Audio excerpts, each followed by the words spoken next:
beautiful. That is so cool. Love Okay. that. So what questions do we have, Rachel, for Maria? So let's start with, you touched on this a little bit in the video, but we were getting some questions about the different platforms that you used, and you mentioned you used kind of almost all of them. Are you still using a variety of platforms? Did you have pros and cons to any elaboration there about how you were listing and actually booking? Okay.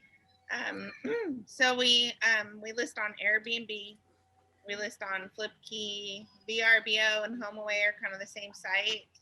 And then we have a link on our website where people can directly call us. The majority of our business comes from HomeAway, VRBO. Those two are the same, and Airbnb. And they're like a play to pay, or pay to play. Like they charge you a percent of your rental when they book. And when they started, it was a flat fee for a year of advertising, and now they've gone to this way, which is fine. They put your name out there and bring the people to you. So those are the platforms that we use. And you find that it's still useful to cast a wide net and use multiple platforms at the same time? Oh, for sure. Yeah. It doesn't hurt me to be out there more. Yeah. And it's only beneficial to have more people, they could find you easier that way. Thank you. And would you mind elaborating more about this Harvest Host that you were discussing? That seems to be of interest. Yeah, the Harvest Host, the travelers pay a fee to them. It's not, I think it's under $100. And then it's like under $50. Yeah. Oh, is it under 50? Yeah. Okay, good. And and then that allows them access to Harvest hosts like us that are open to letting people on their property to stay the night. They contacted me to be a host, and I was like, yeah, that sounds perfect. We have a great spot for that. That's, people can pull in, pull out. There's but I've talked to other wineries that are like, oh, well, we can't have Harvest hosts because it might be during an event and there's not enough places for that, or, but we're not having events right now, so it's working out. Excellent. So we had a question that you referenced that you need a different number of staff based on the day-to-day needs. And so this question was just, how do you plan for that?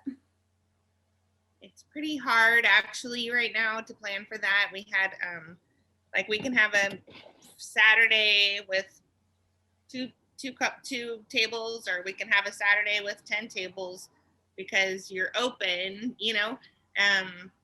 people can just come on up. And so I always have somebody that, like me or one of my daughters, or hey, if we have a SOS, and then you call the help in.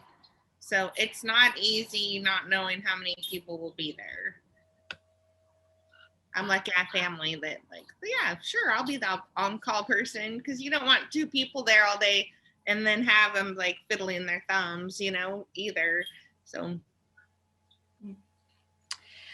someone also loved your A-frame parking sign and asked if you happen to remember the company that you got that from. Oh, so we've gotten a lot of different A-frame signs. That one, I think, Speedy Signs. And my daughter, Courtney's a graphic design artist. She went to college for that. So she designs, the things to say on them, and then they print them. So Speedy Signs. I think Crawford Signs did some for us too, and they're pretty handy. So handy to have a graphic designer in the family too. Yeah. Okay, well, if there are any other questions, please feel free to keep adding them to the box. But that looks like that was the bulk of the questions that we had. And your video was pretty informative with the details that we all would be wanting to know, the behind the scenes details. So thank you for that. It's a beautiful video. Oh, I know. Thank you. That was really beautiful. And again, that was a videographer named Baki Kopelman who created that. So any of you in Mendocino County that want to work with a videographer, I'd recommend Baki. So we've got about 5 more minutes. Is there anything else you'd like to share with us, Maria, that we didn't get to cover in the video? Anything about that you'd like to say about facilities or staffing or preparations or what people should know about hosting people? Just always treating them like you'd want to be treated when you go somewhere.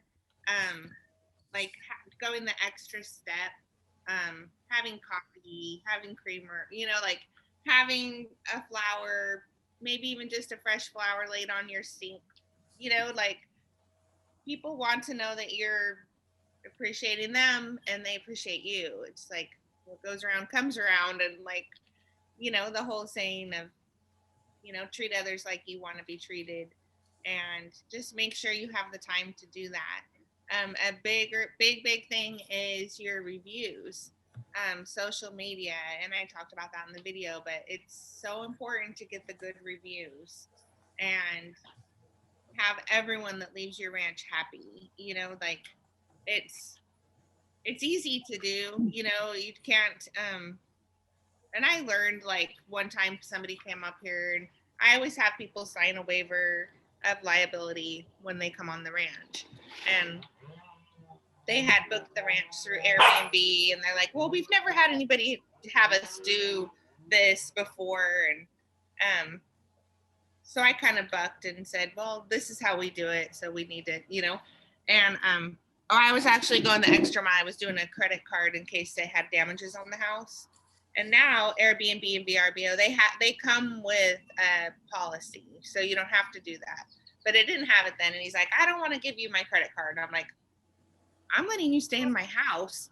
Like, how can you not let one? And I was like, I should have just let it go, because then I got him all riled up and I got a bad review. And I'm like, yeah, it wasn't really that important. I probably didn't need his credit card, but I was kind of like putting my heels in the ground, and it all ended up working out. I have so many good reviews that his one bad review, people can look at it and go, oh, sounds like this guy was, because I replied to his review. I'm like, I'm sorry, that was just our policy, and I'm sorry I offended you, la la la. But anyway, your reviews are really important. We had a couple more questions come in. Let's see. You want to find any questions, Rachel? Yeah. So using so many platforms, are you finding that your guest quarters are fully booked most of the time or all the time? And then they also want to know how often are guests booking far in advance versus a more last minute bookings?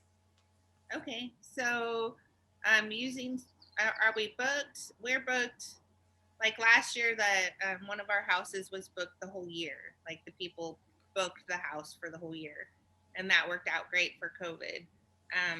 And then our daughter's staying in our other house right now in transition to buying another house. So right now they're full. But before that, when things were normal, our house is booked, I'd say 70% of the time.